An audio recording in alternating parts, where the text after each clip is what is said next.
Hey guys, it's great to see you today. Thank you so much for your patience and thank you for being here on our, I don't know, it's like second or third epic archaeology lecture. Yeah, we're gonna get started here in just a minute. Just wanna make sure everything's working great. And again, wanna thank you for being here.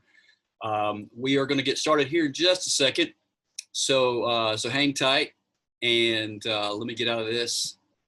And yeah, I want to welcome you. Thank you so much for joining with us today on our Exploring New Testament Archaeology. I'll explain about sort of my goals in this lecture today in just a minute, but I'll give folks a couple minutes to get signed on and kind of get logged in.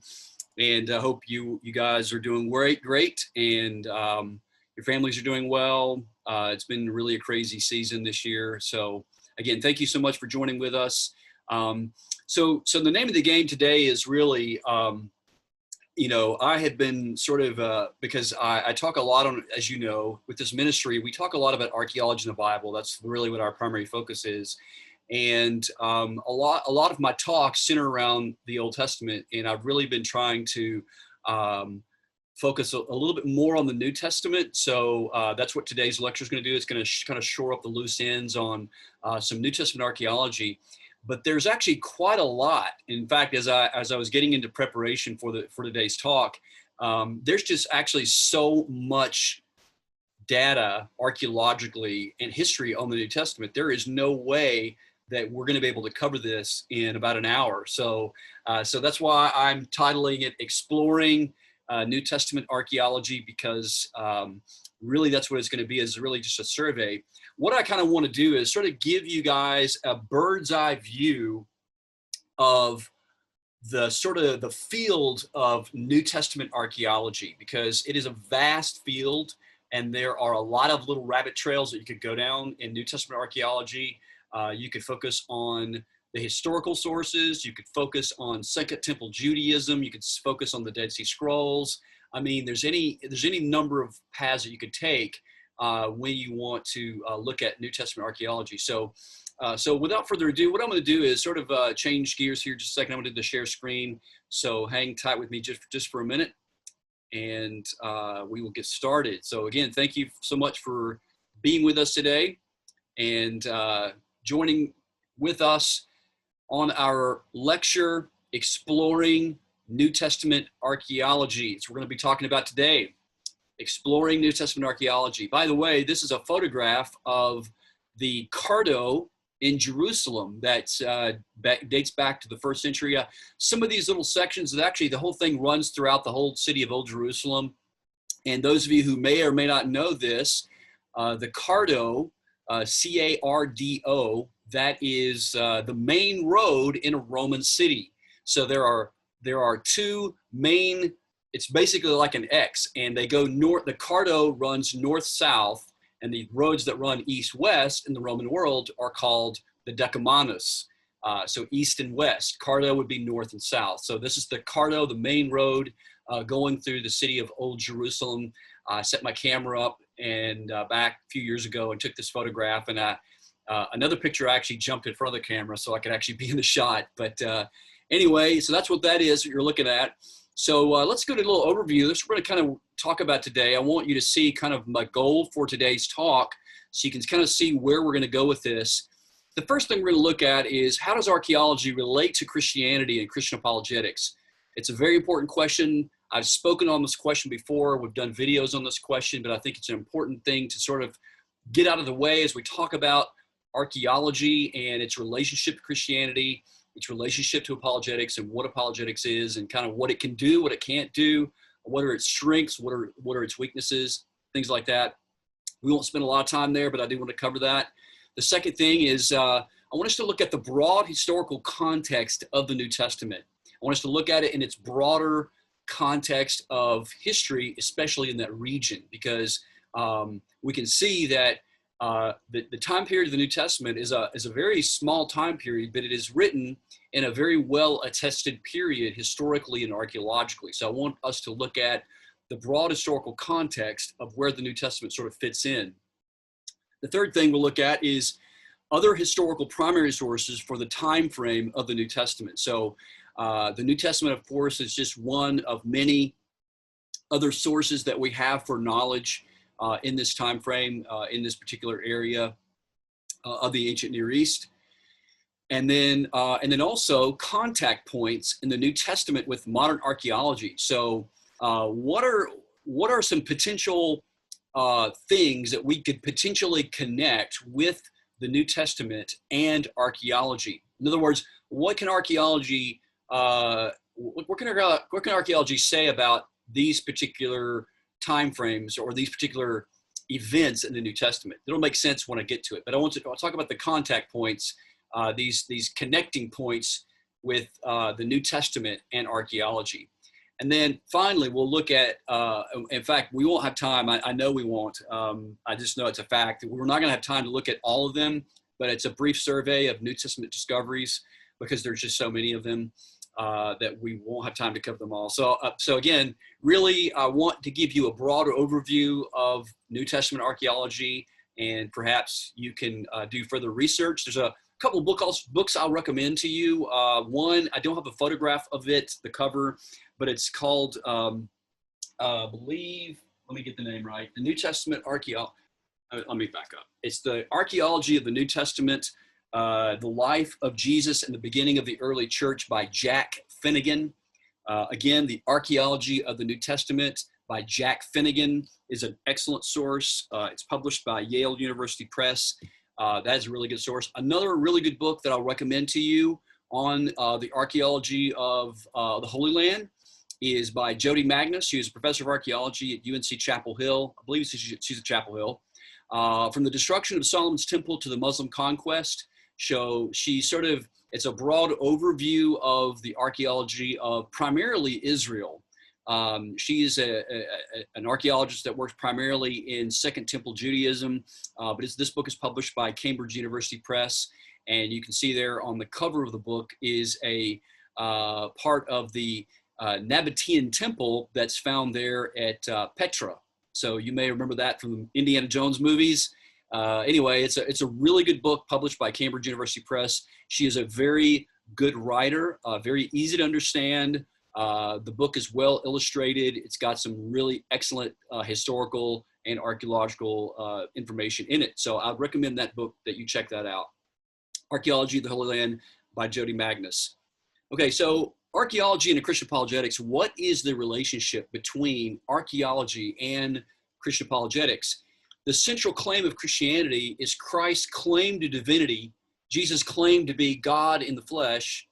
Just read the New Testament. He said it on multiple occasions. In fact, they tried to kill him multiple times because he equated himself with God, the God of the Old Testament. In fact, he told the Pharisees on one occasion, I am, ego eimi, I am, essentially claiming equality with the I am of Exodus 3, when Moses stood before the burning bush and God said, my name is I am. Jesus said, that's me. I'm that God. So he claimed to be God, and then he rose from the dead, physically, bodily from the dead. So theologically, that is the central claim of the Christian message. It's a theological claim, and I completely understand that, and I know that's theological claims can't be proved necessarily by archaeology. In fact, archaeology can't do that. That's not the provenance, and that's not the function of archaeology. Archaeology is to study the past by looking at artifacts. So let's go next. The primary source, though, of this message of Jesus' divinity and this message that Jesus rose from the dead, where do we get that information? Where did that information come from? Well, the primary source of that message is the New Testament. So the New Testament is where we get information about Jesus' claim to divinity and his resurrection. Now, that's not the only source, but it is the primary source of where we get this information. So archaeology, what it can do is it can verify historical claims and references found in the New Testament by giving us good reasons to trust the message in the text. So archaeology, again, if the New Testament talks about a particular Caesar or a particular governmental official or a particular person, archaeology can actually verify yes, this person existed. We have evidence this person existed, or places, cities, certain things like that, even events on some occasions. So archaeology, again, is a study of the past by looking at the artifacts, and archaeology can verify historical claims found in the New Testament. Now, it's not the only thing. There are also internal evidences within the New Testament itself that give us and argue for the reliability of the message. And what I'm talking about here are some things, some scholars use undesigned coincidences, things that you couldn't, if you were not an eyewitness, you could not have made these up. And then also the disciples, all of the disciples, save for John the apostle and maybe perhaps one more, were all martyred for their belief that Jesus rose from the dead. So if they're making it up, then the fact that they died for their faith doesn't really make sense. So the eyewitnesses went to their graves believing that Jesus rose from the dead. So that's just a few things, kind of sort of to set the stage for what we're going to talk about next. And so we've talked about this before. If you've watched our videos, you know this. This is old hat for those of you who have seen me talk on this before, but our knowledge of the past is through primary sources. That's how we get at the past. We know it through eyewitnesses, someone who was actually there, and then they record their eyewitness accounts in these historical records. And in historical records, historians, if we can get them, what we want is we want early attestation. So in other words, we would like to have manuscripts that are early, very close to the event in which that happened. The second thing we want is multiple attestation. So not only do we want the early accounts, we want multiple accounts. If we can get a lot of eyewitnesses saying exactly the same thing, then that makes a pretty good case that you can trust a particular event. And then we want enemy attestation. So if we have people who were not necessarily believers in a particular thing, but yet they record it, then that also argues for the authenticity of the particular event. And then the third primary source is archaeological evidence. So the archaeological evidence can actually confirm what an eyewitness actually says. Now I'm very careful to say it can't prove it because it's really kind of slicing hairs, you know, when you get into philosophical terms, proof. We talk about logical proofs and things like that. Archaeology is an inductive science, so it is a cumulative case. It's built on data. It's built on years of field work and excavation work, and there's a broader context that you look at artifacts. So whenever we have an archaeological discovery, none of them are 100% absolutely, you know, we know for sure without the shadow of a doubt, but there are degrees of certainty, and most of the discoveries we found in archaeology are very high probable, plausible, and probable that they are exactly who the person is, or event, or whatever the case may be. So anyway, hopefully that makes sense. The three primary sources, again, eyewitnesses, historical records, and archaeological evidence. Three functions of archaeology. Again, you've heard me talk on this before. If you've watched our talks on epic archaeology, archaeology can function in one of three ways.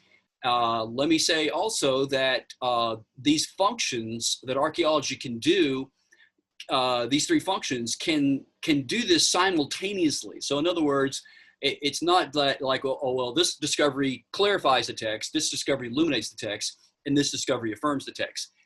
One discovery can do all three. And clarify, illuminate, again, the essence of the idea there, number one and number two, is that the New Testament, not just the New Testament, but also in the Old Testament as well, especially in the Old Testament, and also the New Testament as well, for sure, was written in a culture in which is very different from ours. In other words, we're talking about the New Testament was a, partly Jewish, partly Gentile, Roman, Greek, ancient Near Eastern culture of the Roman Empire. So in order to understand the text, we have to understand the original historical context. So that's very important, and archaeology can help us, can illuminate the text and give us some background as to the world of these people. And then the third thing it can do is it can affirm that this person existed, this place existed. And then it can do all three at one time. So historical context, the next thing we're going to talk about is the historical context of the New Testament, the major historical time periods of, again, this is not of the New Testament, this is just kind of where it situates in ancient history. So, and in biblical history, things that, very important periods that sort of led up to the New Testament period, which we can trace historically and archaeologically. The first one we'll begin with, now we could go back further than this, but we're going to begin with the Babylonian period. This is the destruction of the Solomon's temple in Jerusalem in 586, 587 BC by the Neo-Babylonian king Nebuchadnezzar II. Nebuchadnezzar II actually came into Jerusalem and destroyed the Temple of Solomon, a very, very important historical event that happened in about 586, 587 BC. Now, several years before that, back in about 522 or so, actually, let me back up. It's actually earlier than that, 722. I'm sorry, got my dates mixed up. 722, a couple of years before that, the northern kingdom of Israel was actually taken off into Neo-Assyrian captivity under Tiglath-Pileser III. So the Babylonian period comes later in Judah in 586 BC. So Solomon's temple was destroyed, which was a very important pivotal event in the life of the Jews that lived at that time. And then, of course, after the Babylonian exile, the Persians come in, the rise of the Medo-Persian Empire under Cyrus, and he allows the Jews to go back and rebuild the temple in Jerusalem. So this is known as the Persian period. And by the way, it's a little side note on the Persian period. This is when coinage began to be used in great proliferation in the ancient Near East. So whenever you find coins at an archaeological site in Israel or the Levant or the Transjordan, then we know it's going to date to the Persian period. And the Persian period lasts from the beginning of the Achaemenid Empire all the way to 332 BC, and that date marks the death of, I think it's the death, or actually the birth of Alexander the Great. The early Hellenistic period would be Alexander the Great. So when he conquered the Persian Empire at the time, and then eventually most of the known world at that time, he spread Greek culture, and that is known as the Hellenistic period. This is 332 to 167 BC. And after Alexander the Great died in Babylon, his kingdom was split into his generals, and one of the generals who went down south into Egypt and the Levant was a general by the name of Ptolemy, and Ptolemy Soter. He was the founder of the Ptolemaic Empire in Egypt. Years later, his great-great-great-great-great-granddaughter, Cleopatra, was a descendant of Ptolemy, and this is known as the Hellenistic period. This is important because in the New Testament, the two major groups that we read about, now there were others, but the two main Jewish sects that we read about are the Pharisees and the Sadducees, and they were Hellenized Jews. In other words, many of them, not all of them, but for the majority of them were very Hellenized. And this was we sort of skip over this when we talk about the New Testament history, but it was a big struggle, and it was a big debate that went on in the first century, and even before that, how much should Jews adopt of Greco-Roman culture? In fact, it was during that period, in the Hellenistic period, that the Old Testament was translated into Greek in the Septuagint in the city of Alexandria in Egypt, of course, the city named after Alexander the Great. And so it was also during that period in which you have the, lost my train of thought. The Greek translation, it's the, it'll come to me in a second. So pause that thought for now. In any case, I got to move forward. The late Hellenistic period would be the rise of the Hasmoneans. We'll come to that here in a moment. This was a period in which there was an uprising of Jews against the Greek rule down in the south and all the way up in Israel. They wanted to rule themselves. And so the Hasmoneans kings began to rise up. This would have been also connected to Herod the Great, which we'll talk about here in a moment.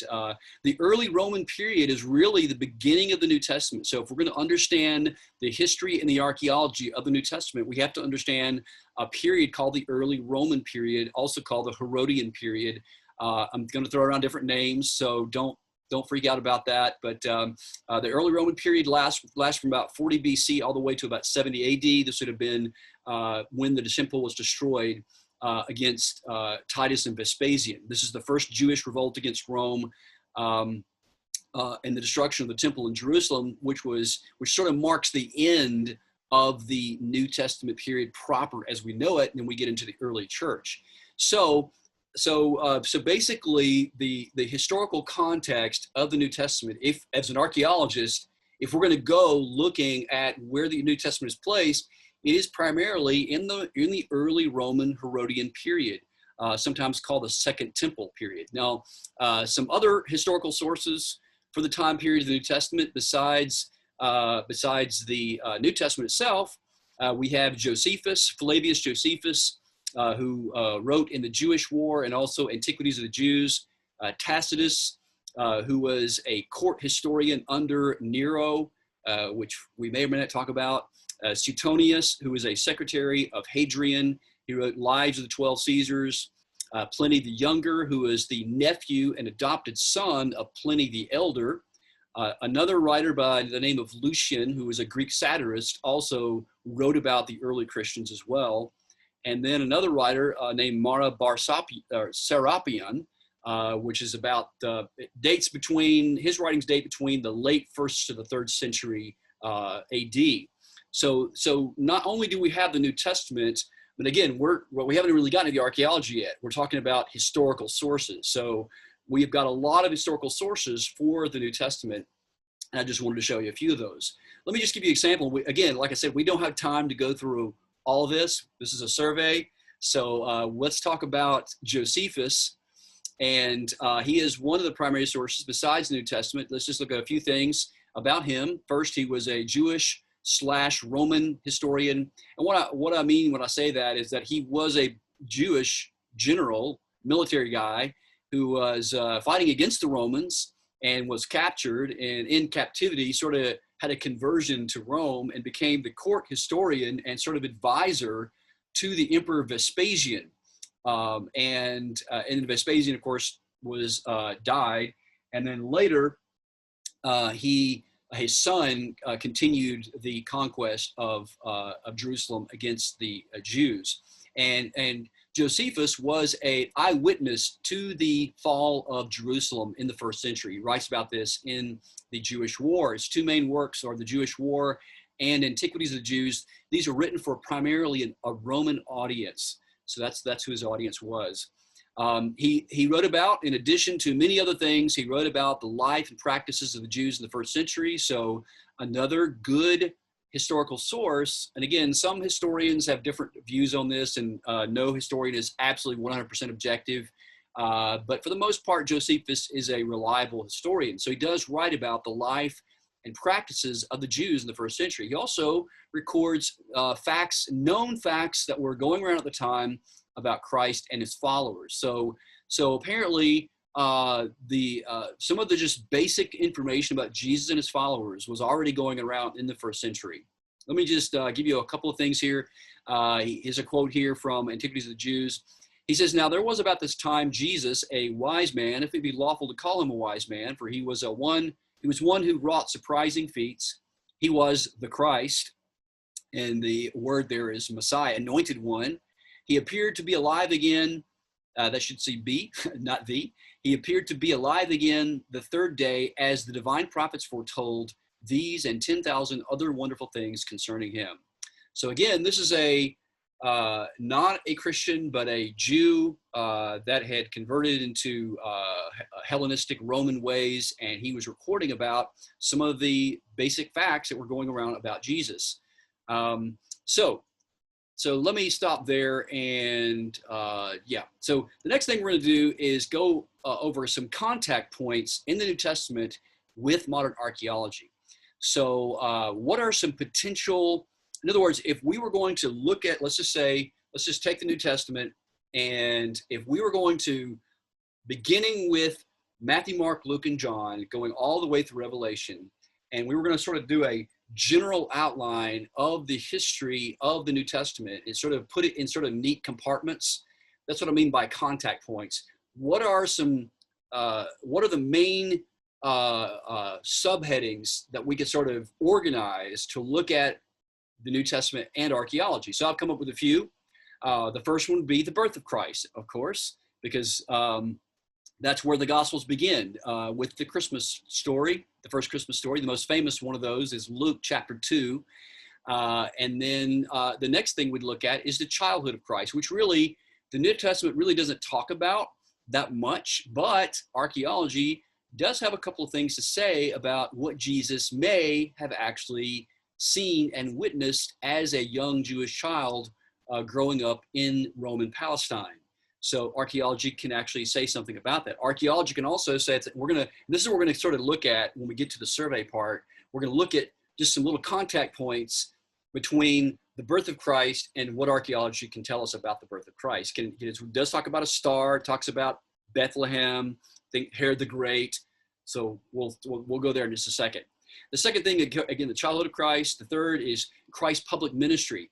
Now, Jesus, as many of you already know, his public ministry was only 3 years, and so and it is centered basically around the Sea of Galilee, and also the temple in Jerusalem. So we can actually, archaeologists can go around the Sea of Galilee, and we have, in fact, it's been known for years, many of the sites that are recorded in the New Testament have been discovered archaeologically. So you can go literally retrace the footsteps of Jesus through archaeology as well as geography and topography, and essentially show that the New Testament writers are writing about accurate historical, real, actual places that really did exist, and there's physical evidence that these places existed exactly in the manner that the New Testament records them.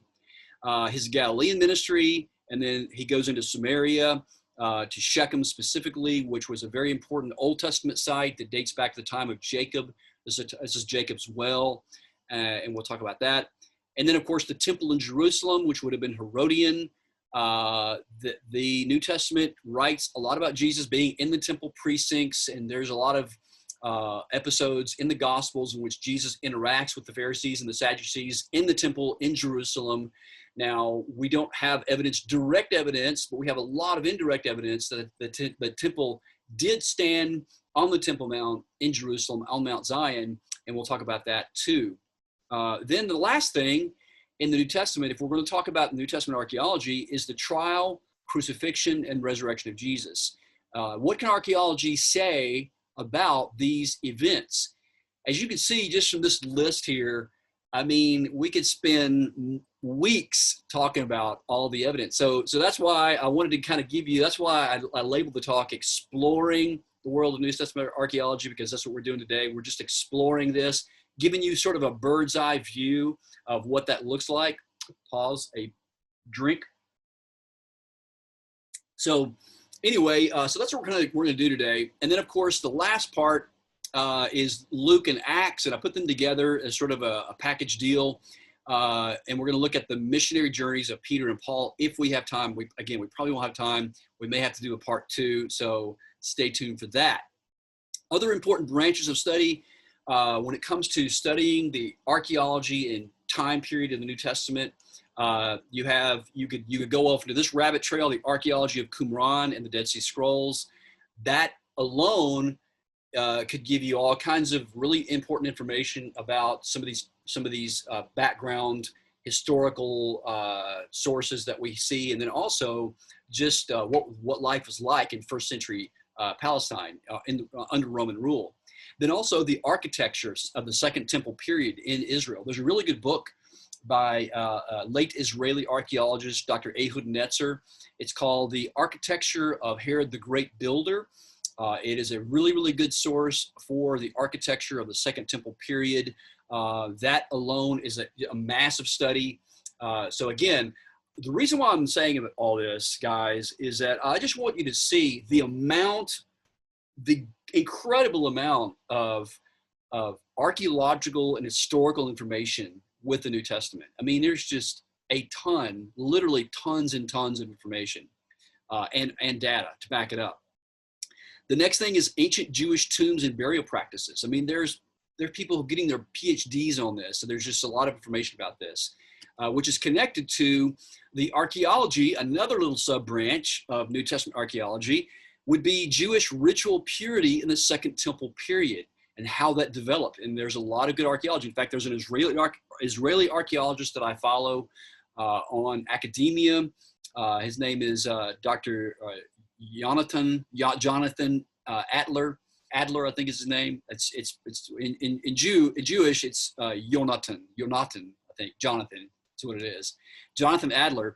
And he actually discovered not discovered, but he has done a lot of work on Cana, where Jesus turned the water into wine. They found the quarry where they quarried out stone to make ritual stone vessels for ritual purity in the Second Temple period, because the Jews at that time believed that they could not drink out of a clay cup or bowl. They had to drink out of stone vessels. And so when Jesus turned the water into wine, he had them bring them stone water pots that were used for ritual purity. And so this archaeologist in Israel actually discovered some of these pots, or not the pots, but the quarry where they came from. So that's another thing. And then geography and topography, just by itself, just looking at the geography, you could determine a lot with the compatibility of the New Testament with what we see actually on the ground. So the point in geography is that whoever wrote the New Testament, no matter what your views are, they knew exactly where things were, how long it took to get there. They knew the topography, they knew the lay of the land. This, to me, argues that it was written by eyewitnesses. And if you've ever been to Israel, if you've ever been to Jordan, and you've seen these things, you don't even have to, I don't have to even make the case. You can just see whoever wrote this book, they knew what they were talking about. They knew this area. So to me, that argues for authenticity as well. All right, so without further ado, let's kind of jump in the water here and jump into the birth of Christ. Jesus was born during the days of Caesar Augustus. That's what it says in Luke chapter 2. Gee, I wonder if we have any evidence of Caesar Augustus. We have tons of evidence, historically and archaeologically. He's mentioned in Luke chapter 2, verse 1, in the days of Caesar Augustus. This was the nephew of Julius Caesar, who was assassinated in 44 BC. Man, there's just so many little rabbit trails I could go down with this, and I have to reel myself in. And remember that I'm on a time limit. So anyway, he definitely was in existence in the first century. No one doubts that. This is a no-brainer. This is a white marble copy in the Vatican Museum in Rome.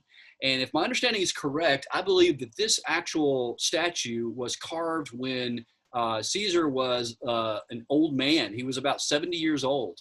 And this was carved when he was in his sort of height, and he's got the armor on. In fact, I actually have a replica bust of this over on my shelf, and I'm not going to turn my thing, but years ago, I got this really cool cast replica of just the top part of the head of this actual same exact statue.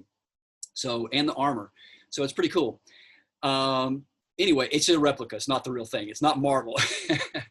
but anyway, Caesar exercised an incredible influence over the world in the New Testament. So how much do I want to share? Let me just say a couple of things, and then we'll move ahead with Herod. So when Julius Caesar was assassinated in 44 BC, Rome went into a civil war by the generals. There was sort of a power struggle, as you can imagine it would have been. And I'm going to make a very long story short by basically saying what ended up happening is that after years and years of war and a lot of deaths by a lot of senators and a lot of Roman generals, Pompey, it ended up being two main rulers of Rome that ended up fighting one another. And that would have been Octavius fighting Mark Antony and his ally Cleopatra of Egypt. And in 31 BC, Cleopatra and Mark Antony were defeated at a battle called the Battle of Actium off the coast of Asia Minor in 31 BC. And after that, Caesar issued something called the Pax Romana, or the Peace of Rome. Sometimes it's also called the Pax Augustus, the peace of Caesar. This is a period of relative peace and prosperity that lasted in the Roman world for about 200 years. Now, that's not to say that there were not other little small wars and skirmishes throughout the Roman Empire, but for the most part, Jesus was born in a time of relative peace and prosperity in the Roman world. The other person that's mentioned in the birth of Christ is a guy by the name of Herod the Great. Now, the word "the Great" is an epithet not referring to his morality per se, but rather his building. This is a picture of the actor that played him in the movie The Nativity.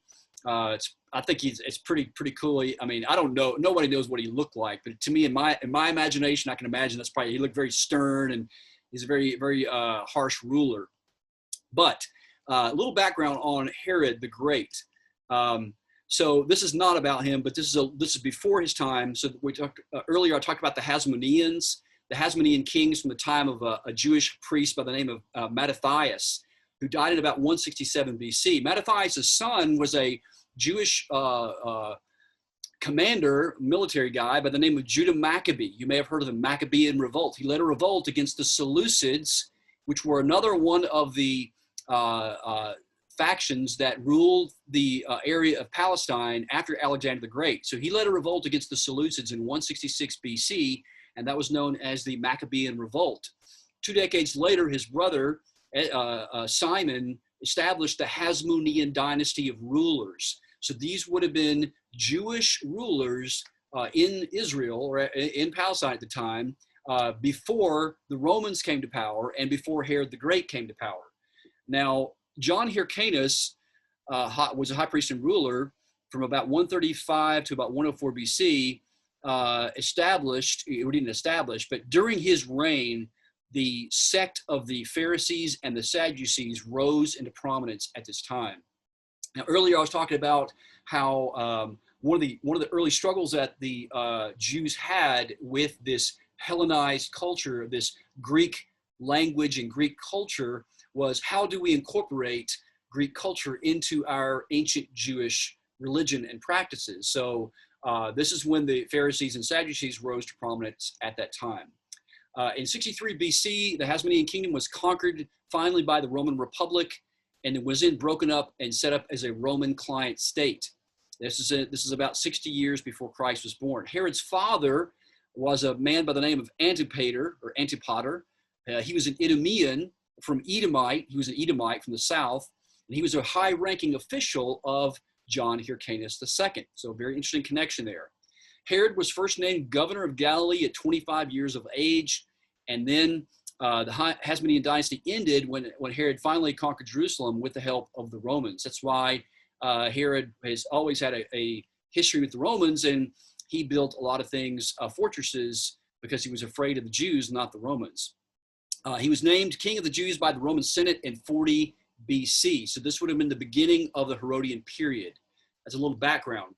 Just a second ago, I said that Herod built fortresses. He built, depending on how you count them, these would have been all throughout Palestine, Israel at the time. There were about between 11 and 15 fortresses that he built. These were reinforced military garrisons that Herod had across the empire. And his fear was not the Romans, because of course he was buddy-buddy with the Romans. It was the Jews that he feared. And so he built, this is one of the most famous ones, of course. This is Masada. This is the northern hanging palace of Masada, overlooking the Dead Sea. And Herod would have entertained guests here on this terraced balcony. Absolutely beautiful. Even today, you can actually see the paint. That is exactly what it would have looked like in the first century. These offset Roman columns there, plastered, built into the wall. There would have been mosaic floors as well. You can see they're looking, I believe, to the north. This is actually on the top of the Masada, which, by the way, means fortress. And this would have been the granary in which Herod would have placed tons and tons of grain and food prepared for an assault in case anybody, and not only did he have these storehouses with food in them. He also had several very large cisterns dug at the top of Masada. As you can imagine, the Dead Sea, you're not going to get a lot of rain. So when it rained, these huge cisterns carried millions of gallons of water. So essentially, Herod could basically stay up there for about a decade if he wanted to. And we see this figures later into the Roman Empire, or into Jewish history. The other thing that he did, besides building fortresses, is he expanded the Temple Mount in Jerusalem. This is a drawing from Dr. Lean Rittmeyer and his wife Kathleen. He is an architectural archaeologist who excavated with Benjamin Mazar in Jerusalem in the 1960s, early 70s, when there was a little small time frame in which he could excavate Jerusalem. In my view, Dr. Rittmeyer is the top archaeologist when it comes to the archaeology in Jerusalem. So I'd highly recommend his book called The Quest by Dr. Lean Rittmeyer. It's kind of expensive. You can get it on Amazon, but do check that out. But the temple was, it was essentially the temple that had been rebuilt under the Zerubbabel, but expanded and gilded. And in fact, it was so much gold in the temple that when the Romans came in 70 AD, they actually set a fire in the temple to get the gold that had been literally painted on the walls inside of the tabernacle in Jerusalem. So we have archaeological evidence.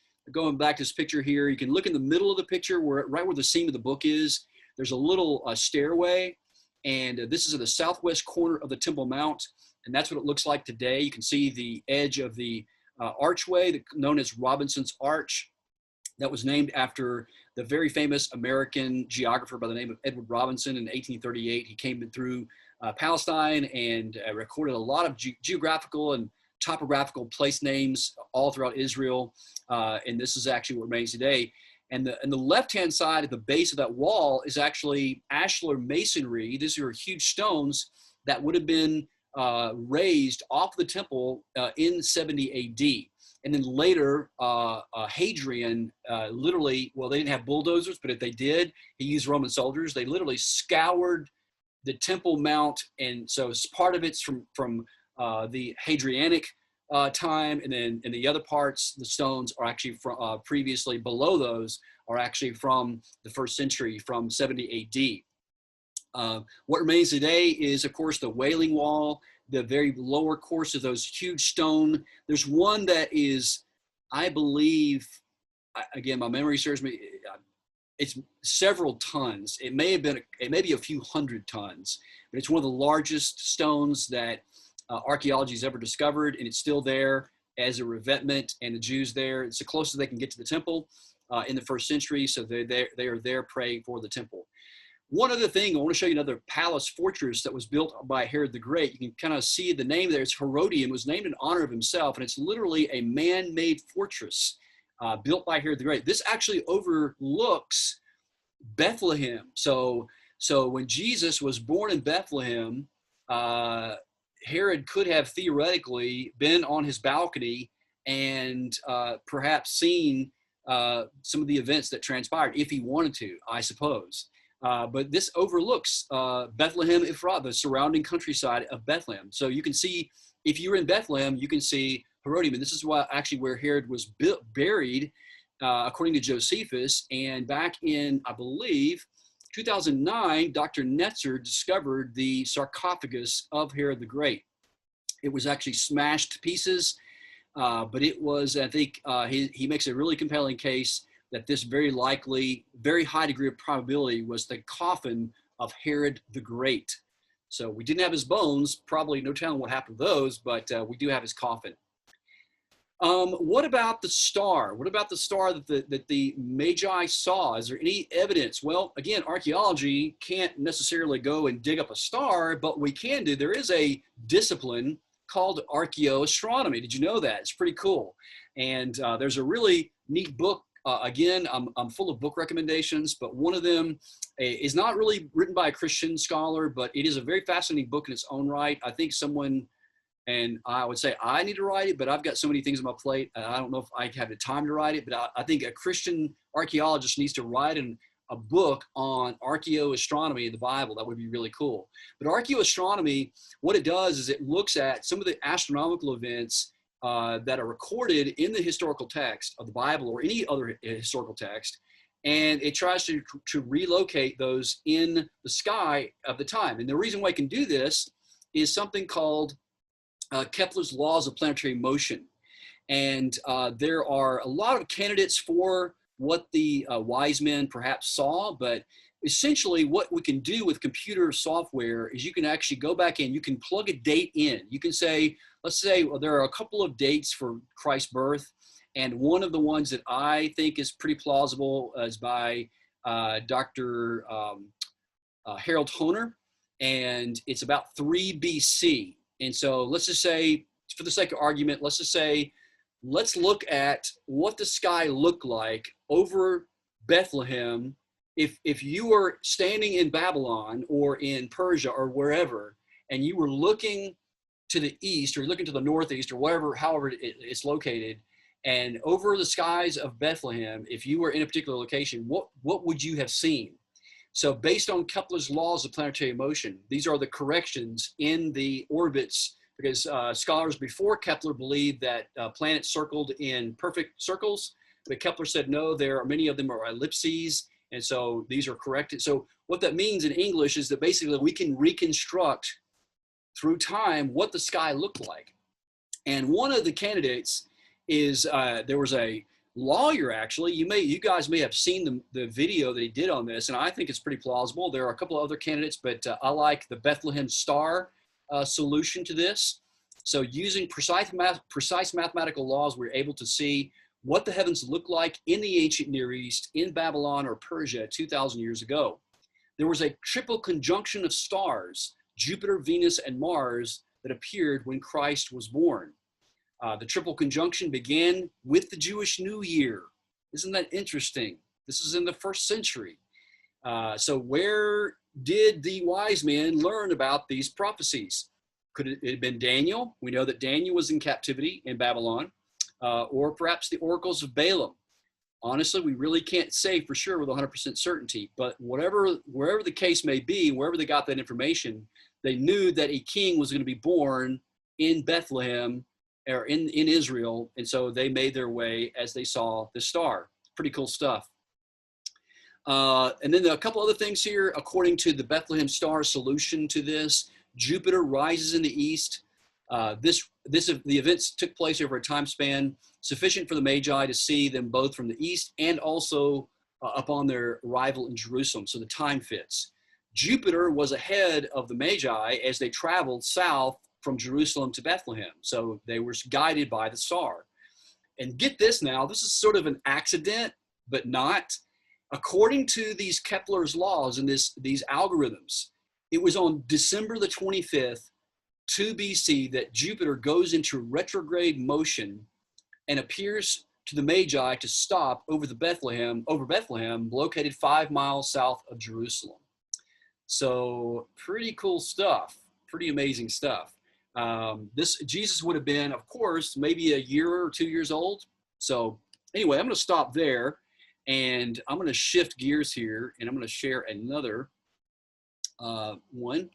And let's see here. What are we doing on time? We are, man, I'm really flying through this, and there's a whole lot more that we need to cover, which I knew we would not do this, but let me share a few more things. Let me go about 10, 15 more minutes and then see if you guys have any questions. Again, I'm just showing you how deep you can go with archaeology and the life of Jesus in the New Testament. So the public ministry of Jesus, let's talk about that. And we can look at John the Baptist, his Galilean ministry. These are some artifacts that we have discovered. This, of course, is Qumran. This is the Wadi Qumran, located on the Sea of Galilee. You can see there on the edge on the left-hand side, that's the little canyon wall there is where Cave 4 was, and pretty cool.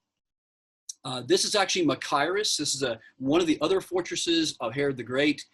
Beginning in Jesus' ministry, John the Baptist was the forerunner, and the Bible says that he was a staunch critic of Herod, and Herod put him in prison and eventually beheaded him. And there in the desert, there was a fortress named Machaerus, and it's very likely that John the Baptist was imprisoned at Machaerus and beheaded there in Machaerus.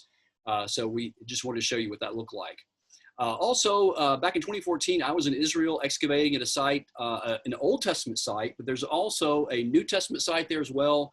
Very likely the New Testament village of Ephraim, possibly mentioned in John chapter 11. Capernaum, we know quite a lot about it. It's mentioned more frequently in the New Testament. Only Jerusalem is mentioned more frequently than Capernaum. On certain occasions, the Gospels call it a polis. In the first century, it was really just a small fishing village. It's the home of Jesus' ministry when he was in the Galilee region, and in Matthew chapter 9, verse 1, Jesus calls it his own city. We know quite a lot about it, actually. It's the site most frequently associated with Jesus in the Gospels. It was first identified as Capernaum in 1838 by the American geographer, scholar, Edward Robinson. I mentioned him a minute ago, and it's known as Tel Hum. In 1866, Charles Wilson identified the limestone synagogue, and the synagogue was first excavated by the Germans in 1905 and 1920s. I'm jumping ahead here. I got these slides out of order, so I apologize about that. Let me just mention it by the way. Peter was in Capernaum. What was Peter? He was a fisherman. Well, guess what they found in the Sea of Galilee in 1986? Now, I'm not saying this is Peter's boat. No. What I'm saying is that this is a first century boat in the Sea of Galilee that's found off the coast of the Sea of Galilee. And this is what it would have looked like. So if you want to know the boat that Jesus, what it looked like when he fell asleep in the back of the boat, then this is very likely the remnants of a boat very similar to what Peter may have had. Let's get back to the synagogue. The synagogue today that you can actually go in and actually stand on the stones is actually built in the 4th century, and it's built on an earlier synagogue that dates to the 1st century. So the one below it, the darker stones, that is the 1st century synagogue. This is the same exact synagogue where Jesus had the centurion servant healed because of his great faith. It's mentioned in Luke chapter 7, verse 5. Jesus was at this synagogue. So it's really cool. If you go to Israel and you stand in this synagogue, you're literally standing the exact space that Jesus would have been in 2,000 years before. So it's really quite remarkable to actually go and see this. And so just to show you there, again, let me go back. This is the dark stones there. This is the 1st century. The reason why they're dark, if you're wondering why that is because the stones are actually made out of a black basalt. And it's a local, that area's got some volcanic activity. So the people back 2,000 years ago would use the stones that were local to the area, and that's why it's black. Very likely, though, in the 1st century, it would have been plastered over. The black stones would have been plastered over, and it would have been white. So like whitewashed, and it would have been very lovely to look at. So the white synagogue was built with limestone shipped in from further away, and it was a little bit more elaborate. But that's the synagogue of Jesus, the dark one right there under the blue arrow. This is actually me standing in the 4th century synagogue as it would have looked, or it's kind of the layout of the inside of the synagogue. Another one, this is actually the 4th century synagogue of Chorazin, again, built over an earlier 1st century synagogue. So if you want to know, Jesus talks about woe, he's given all the woes, and he mentions Chorazin, and he mentions also some other places. But this actually has been discovered archaeologically. Also, he mentions the seat of Moses, and there's an archaeological artifact. It was sort of a symbolic seat that was in synagogues, and it was a seat of authority, the seat of Moses, Matthew chapter 23, verses 1 through 3. And there's been discovered a seat of Moses artifact that would have been in one of these actual synagogues. Capernaum. Also, the remains of a 5th century octagonal church has been excavated by Capernaum. It's been distinguished in 3 phases. The church, the octagonal church that dates to the 5th century, is actually built over a 1st century house. Some scholars, in fact, I believe there's pretty good circumstantial evidence to hold this, that the 1st century house was very possibly Simon Peter's house. And I'll share more of that in a second. So the next one was the 4th century house church, or Domus Ecclesia. It dates to the 4th century. And then the 5th century octagonal church was centered over one room in the earliest house. And in this earliest room, we believe, again, I'm not sure that's the case, but this is the octagonal church foundations. And you can see there, sort of looking down, this is called the insula sacra. So that inner circle there, that octagon, is centered over a room, which very likely was the room where Simon Peter, again, there's no way to prove this, but all the circumstantial evidence and all the historical evidence points to it. All the arrows point to it. That this is where Simon Peter said, where Jesus asked him, "Who do you say that I am? You are the Christ, the Son of the living God." It's very likely the first church. This is the first church. In fact, the Franciscans, who run many of the sites in Israel, have built a chapel hovering over this site. So you can actually go and have the Lord's Supper over this exact location. Church of the Seven Springs. This is actually the church very likely where Jesus did the miracle of the loaves and the fishes. There is a stone that's there that dates back to the early 4th century. And there's an altar there, so they built a church around it. This is from the Anchor Bible Dictionary. Archaeologist Stanislaw Lofreda basically said, the reliability of these traditions cannot be quickly dismissed, especially after recent excavations of Capernaum have indicated both the uninterrupted presence of a strong community of Jewish Christians in the first centuries of the Christian era, and their pronounced interest for preservation of traditions. Furthermore, archaeological research, especially that of 1968, not only has uncovered in the limited area of the spring certain elements consonant with geographical data in the gospel, but it was helped to further recreate the physical environment. So in other words, there's really good evidence that this is very likely where Jesus did this. There's an early tradition, and they built churches over these spots. This is, I'm going to jump ahead here. So we're running out of time. So I'm going to jump to a really cool, this is actually, just so you'll know, this is Tel Balata you're looking at. This is where Jesus met the woman at the well. But I'm going to jump ahead over here to the book of Acts, and I'm going to finish up with this. I'm just going to finish it with a kind of a cool video. Acts chapter 1, verses 1 through 5. Of course, Luke wrote very likely the Gospel of Luke. He also wrote the book of Acts. He says here in verse 1 through 5, "In my former book, Theophilus, I wrote about all that Jesus began to do and teach until the day he was taken up into heaven after giving instructions through the Holy Spirit to the apostles he had chosen. After his suffering, he presented himself to them and gave many convincing proofs that he was alive. He appeared to them over a period of 40 days and spoke about the kingdom of God.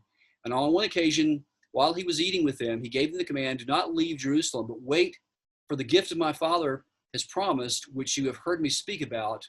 For John baptized with water, but in a few days you'll be baptized with the Holy Spirit.'" So we know that Paul left and was in prison in Israel. He was under house arrest, and he went there to plead his case in Caesarea. Caesarea was actually a Greco-Roman city built by Herod the Great that was given to him by Octavius Caesar when Herod swore allegiance to Caesar after the death of Mark Antony Cleopatra, which was an ally of Herod the Great.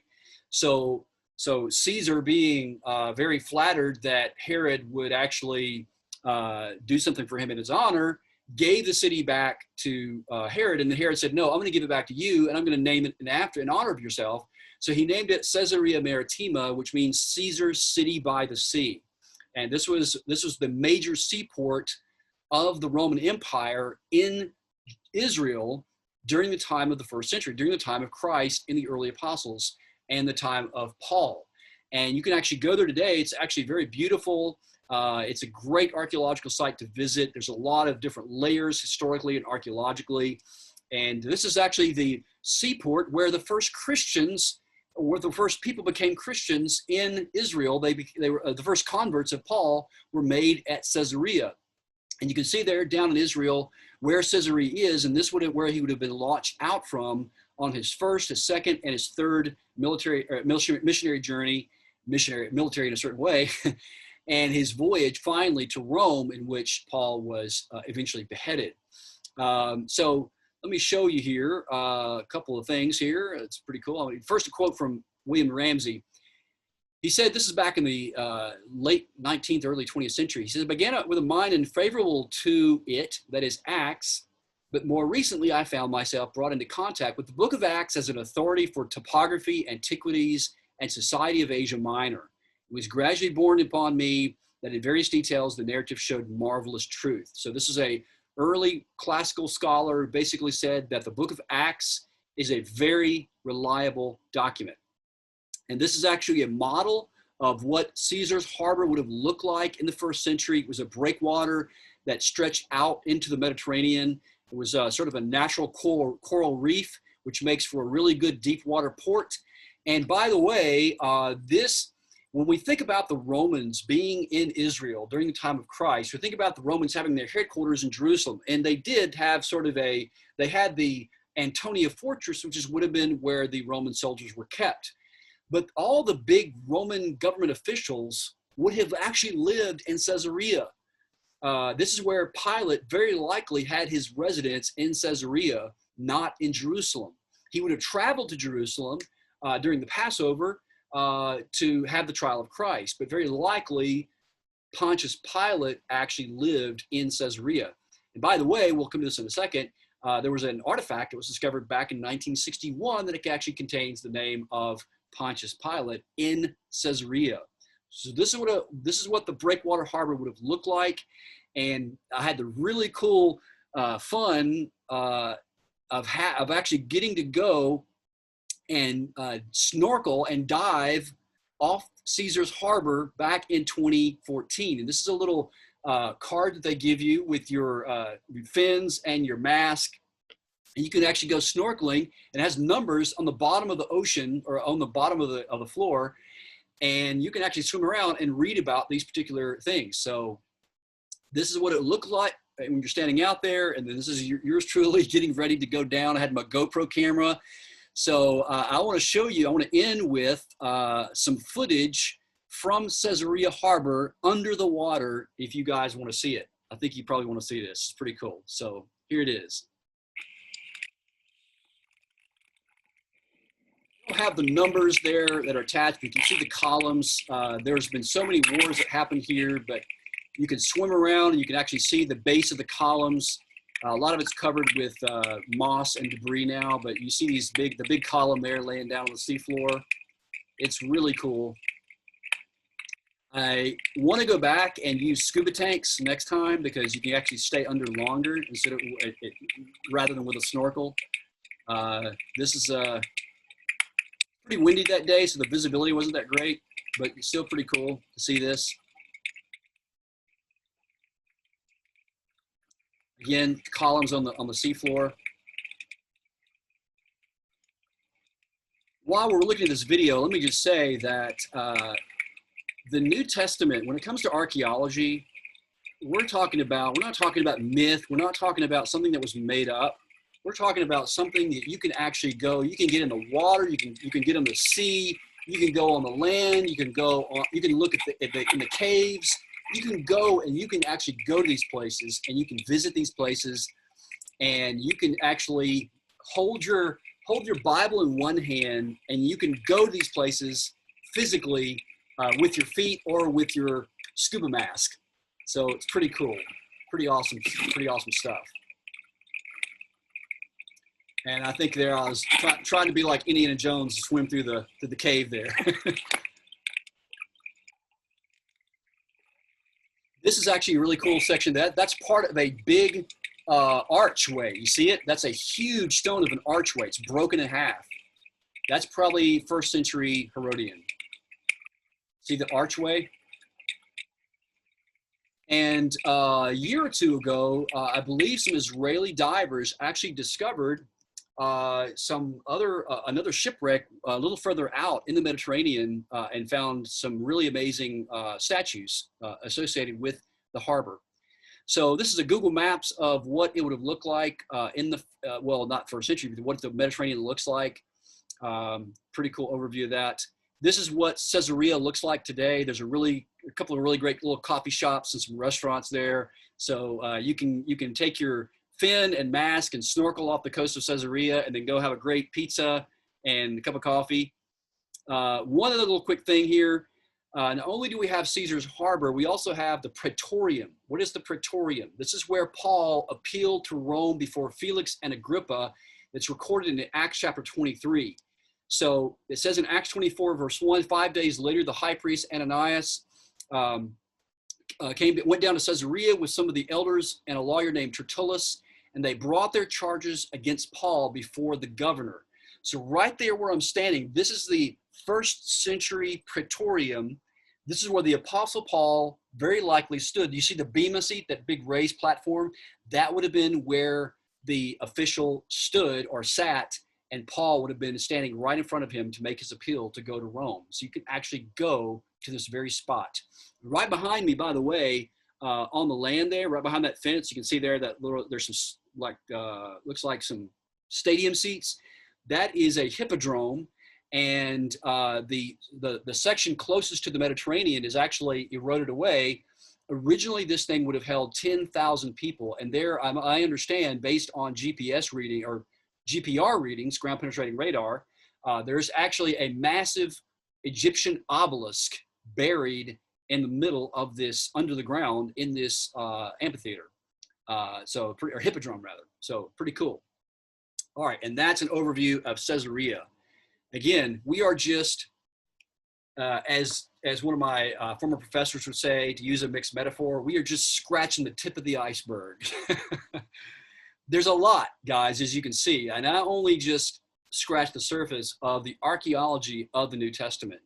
So thank you guys for joining today, and I'm going to sign off now, but I'm going to be on for the next few more minutes. If you have any questions, do type them in the comment section, and I will be available to answer any questions you might have. And so again, thank you guys for watching, and we're going to be doing more of these. Perhaps I'll probably need to do another one on the New Testament because there's just so much stuff associated with the New Testament and archaeology. But I hope you kind of get an idea of the amount of information and the amount of data that we have archaeologically for the New Testament. It is second to none, historically reliable. You can trust it. And if you can trust it with earthly things, you can also trust it with heavenly things. So again, thank you guys for watching. God bless you, and I hope you have a great day.